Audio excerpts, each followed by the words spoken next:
Hi, Kevin Eastman, co-creator of the Teenage Mutant Ninja Turtles, and I'm talking to all the fans on Comic Cult TV. Yo, what's up? This is Fragaboom. That's right, you are watching Comic Cult TV. Like and subscribe if you haven't.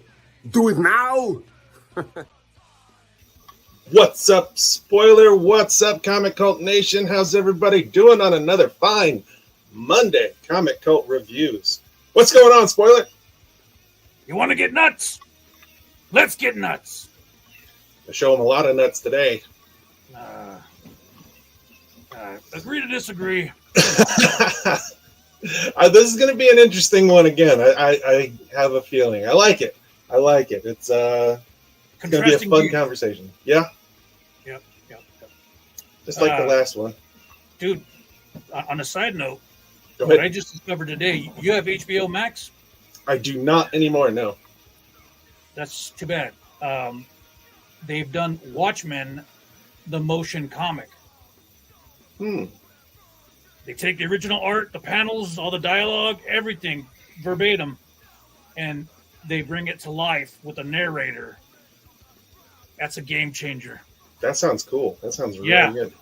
Yeah, I might have to do a free subscription for a month just to check that out. It's like my wildest fantasy for every cartoon or comic book that I wanted to see done in cartoon format. It's phenomenal. Nice. That's awesome. But to play devil's advocate, I want the 2.5 hours back from watching The Flash. Oh my God. Okay. It wasn't terrible, but again, it's falling into that. Why do I care? Because James Gunn is coming in to do all of his stuff. All of this doesn't matter. So, okay, James Gunn aside, it's more aptly known as The Flush because that's exactly where it belongs. Yeah. It wasn't good, but it wasn't bad. I mean, it wasn't Wonder Woman 84 bad, no means. But if it just could have taken out Ezra Miller entirely, that whiny stoner laugh he was doing in his younger version, it just embodies everything that I just can't stand. That character. Ugh. Okay, but we're not here to talk about DC. We're always bashing on him for being whiny. I mean, like I said, Flash was whiny. That's why we got Flashpoint anyways. But Flash is not whiny. My mom died. I can go fix it. I'm going to run faster. Like, come on now. Dude, he was a kid when it happened. The real Flash. Yeah, no, I don't. I get it. Don't get me wrong. This Ezra Miller's Flash is way whinier. This ain't the Flash. It's the Flush. Yeah. Wasn't bad, but it wasn't good. So take that for what it is. I still can't. I want to try and take a look at Blue Beetle. Not that anybody really cares about Blue Beetle, but I want to give that one a try too. You're making a movie about a character that nobody cares about, like nobody knows. Like, I don't know, man. Next they're going to do a question movie. Like, that'd be cool. Okay, for you maybe, but give me more. Joe Snuffy down on the road. What does he care? What the question is? He doesn't know. I'm seeing a lot more people sporting Blue Beetle gear than before. Okay. So they're coming in asking for Blue Beetle comics, and we got them. And I'm sure if the Cowboys made it to the Super Bowl, you'd see a lot more people wearing Cowboys gear too. Apples and oranges. The movie's doing what it's supposed to do. Oh yeah, it is.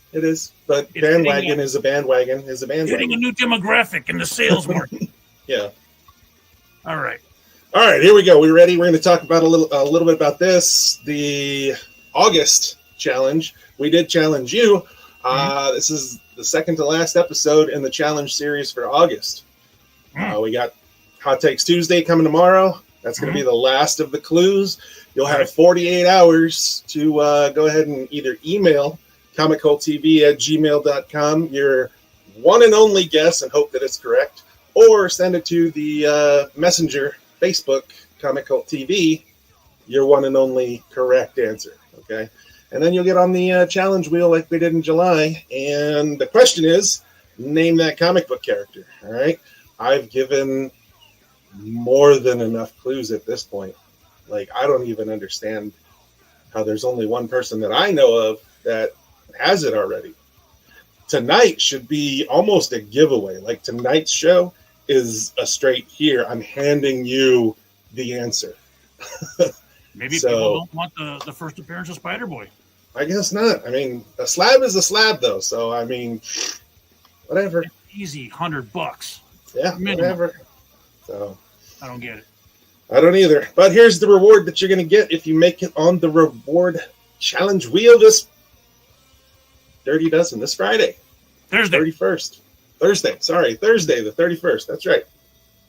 See, you're playing with the space-time continuum too much. You forget what day we go live. Yep. All of a sudden, I'm going to... Yeah, never mind. Spider-Man number 7. This is the first appearance of Spider-Boy. 9.6 CGC slab. There you go. That's what the challenge wheel is going to win you. Yeah, you want to get on this because he's got his own monthly coming out in about a month or so. So you want to get on that. Don't sleep. Absolutely. And I mean, come on. You do a little sleuthing, a little detective work. Pretend, channel your inner Batman, and then you get a free slab. Come on now. Yeah, but you got to make sure it's Frank Miller's Batman. No. I mean, big giant fingers doesn't do anything for them. They need to be a detective mind. So here we go.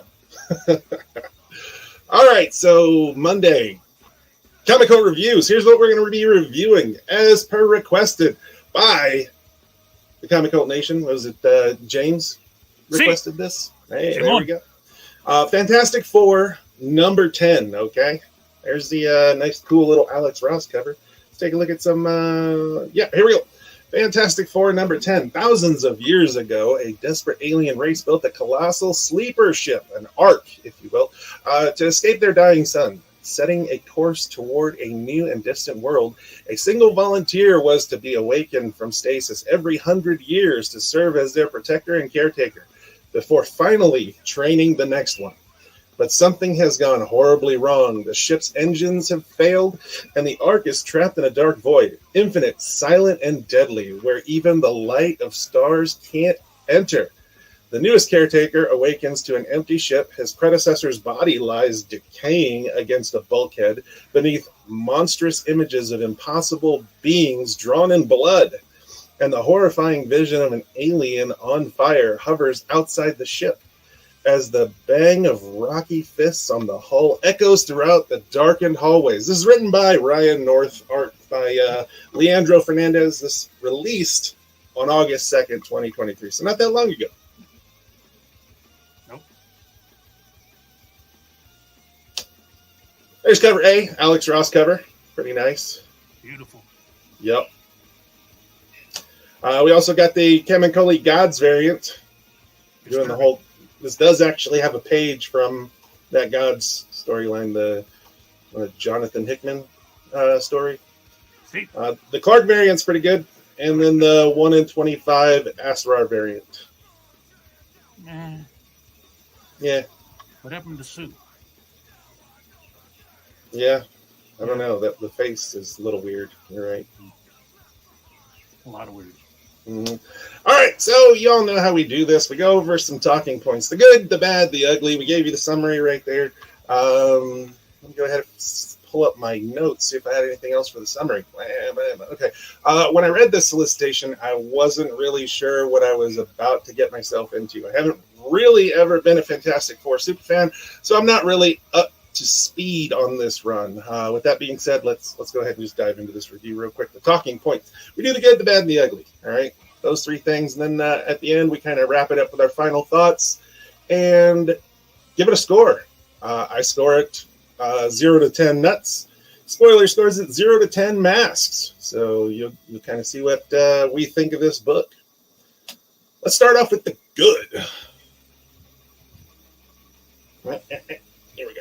All right. I'm going to start out with the one thing I bring to every review. We all know it's going to be talked about. So let's go ahead and get it out of the way. The ratio of word storytelling to artwork storytelling. Bottom line, how wordy is this book? Well, I can say that I was pleasantly surprised on this one, although some pages, like these ones I'm showing, did get a little bit wordy. The story and artwork were so captivating that it didn't matter to me. Okay, at no point in time of reading this issue, and I read it 5 different times, cover to cover, did I even remotely feel like the reading was too much or that it was potentially going to put me to sleep. Yeah, this must be the outlier because the rest of the Fantastic Four issues, they're probably paying the guy per word. So he's cramming as much stuff in there as possible. Don't get me wrong. These word bubbles right here, they're very small font size. Yeah. That's another, we're in the good part, so I'll say that from the bad part. But the good part for me was the cover. The interior art, solid. But like I said, maybe I'm the exact opposite of you. I expect more of the Fantastic Four. I'm a huge Fantastic Four honk. Without them, you wouldn't, without Jack and Stan's foray with this book, you don't have the rest of the Marvel Universe. Just been let down by this series as a whole. Individually, this issue was just, the good was the cover. Oh, man. I got more good on this one, though, the story. All right, let me start off by stating that I, as we all know, am nuttier than squirrel poop. So reading or watching stories that depict characters descending into madness not only interests me, but I can relate totally. This issue, in my opinion, perfectly depicted the familiar story of a lonely, solitary character being pushed to the limits of mental stability and breaking. All right. You not only get to see this play out in different forms like religious mental breaks, you also get an oppressive sound mental break, a hopeless battle mental break, and more. All right. The story is the absolute best draw, in my opinion, to this issue. And even if you don't keep up with Fantastic Four, this issue written by Ryan North is a great read, and I applaud him for being able to depict this. Yeah, all the issues of this current volume of Fantastic Four have been standalone issues, so there's no connective tissue. So I guess that's good to a new reader. You want to go in there and grab them and not have to give them tons of backstory. So, yeah. Yeah. Artwork and panel layouts are good. Very easy to follow. Character proportions are good. In my opinion, this aspect of the book is very solid. So solid artwork. Yeah.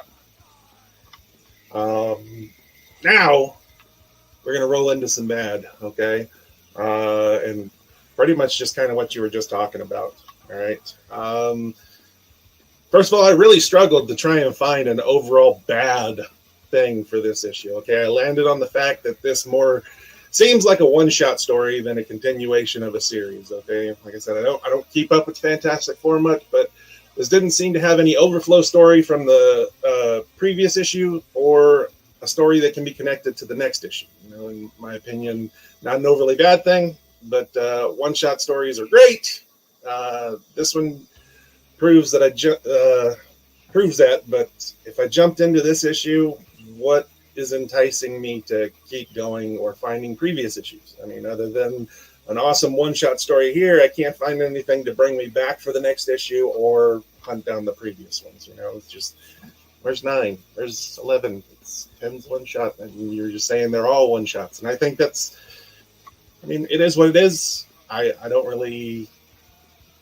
You want a series to continue going, and you just make it a bunch of one-shots, and if there's no connective tissue, I don't know. It starts reading like Star Wars Episode 9 after a while. It's a Frankensteinian hodgepodge together. Aside from the fact that there is no connective tissue, what's bad for me is Johnny Storm's Tiger King mustache. I was reading a lot of people's opinions on this one too. Just kind of going over what other people thought, and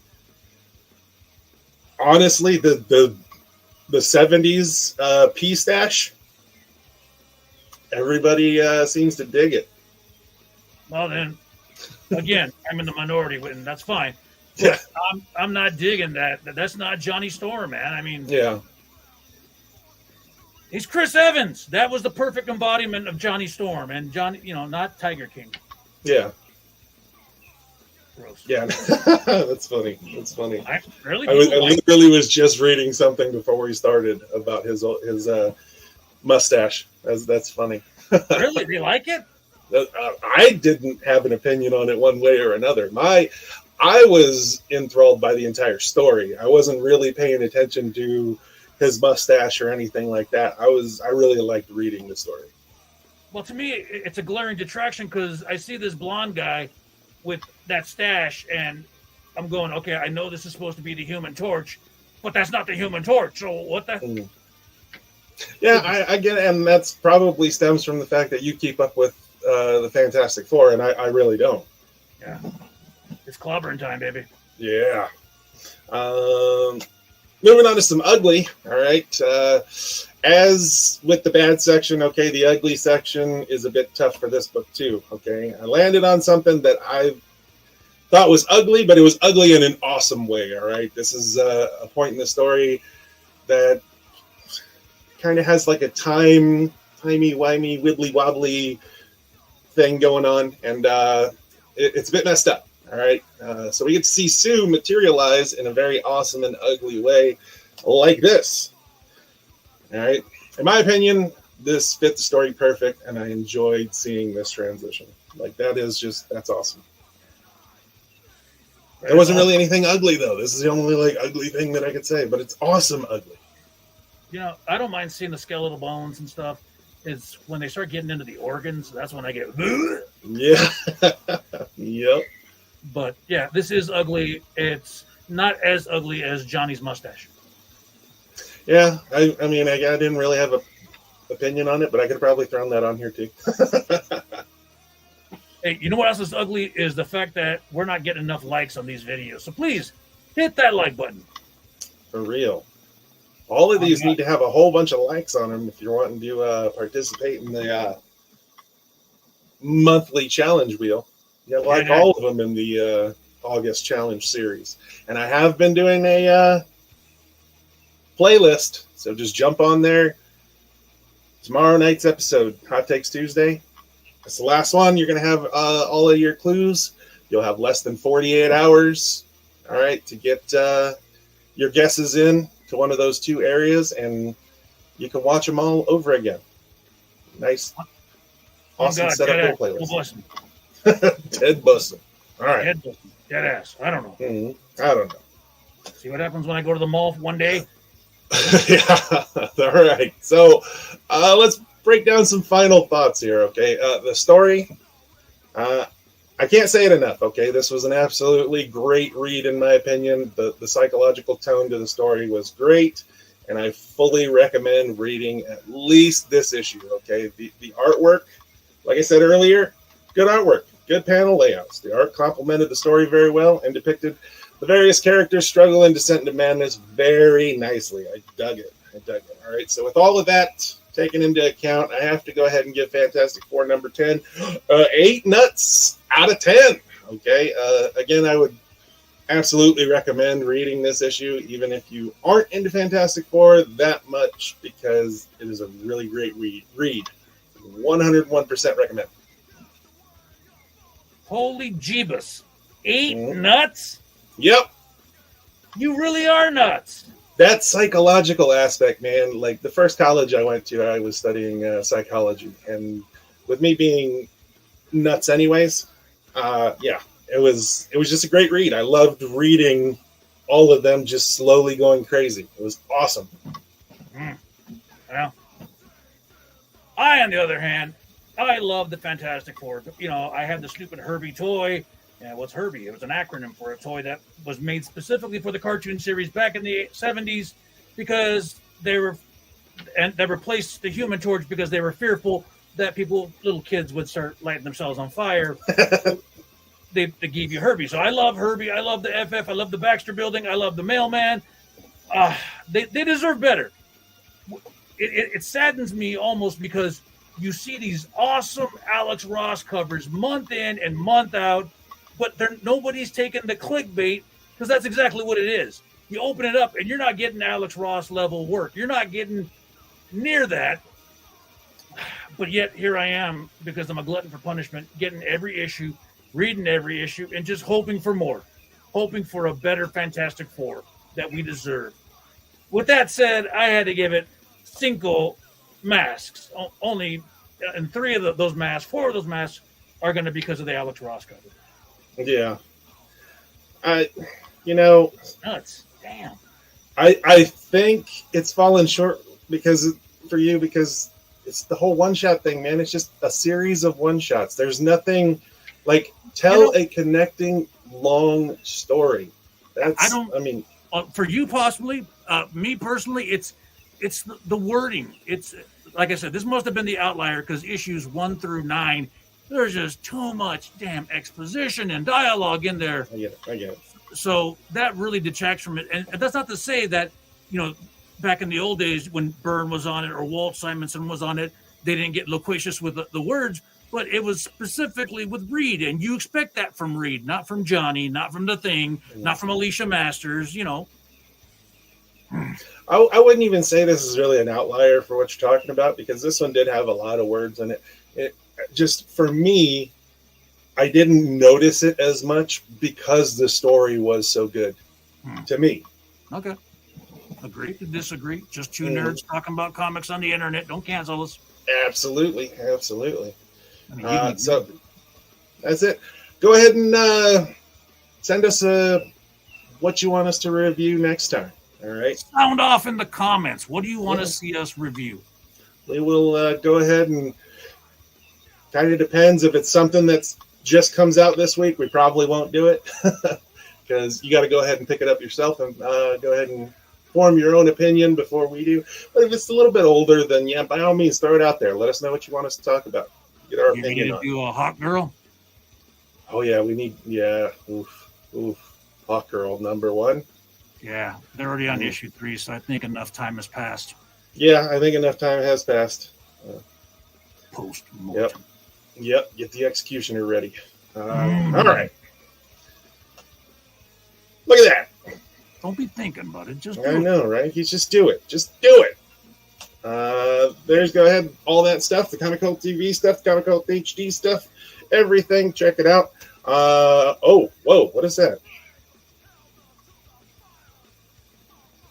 Les Schwab. Crikey. I think it's less. Because I was looking at the founder, and he looks 100% like a country boy. Yeah. Les Schwab. I didn't think it was. Yeah, I always thought it was Les Schwab, but I guess it's Les Schwab. I don't know. Steve Irwin and tires. What the? I don't know. I literally broke out the silver platter, laid it down on it, and handed it to everyone. So if this challenge wheel is not full of everybody in the Comic Cult Nation, I don't know what else to tell you. Dig it. This is linked down in the description. Feathers and Fluff. Check it out. Premier Poultry Producers. Random Encounters, Hobbies and Games. Their link for their Facebook is down there too. They've been packing the house on Fridays and Saturdays lately. Yeah, I've been there on Fridays and Saturdays. I've seen it. They got a lot of folks showing up. A lot of folks.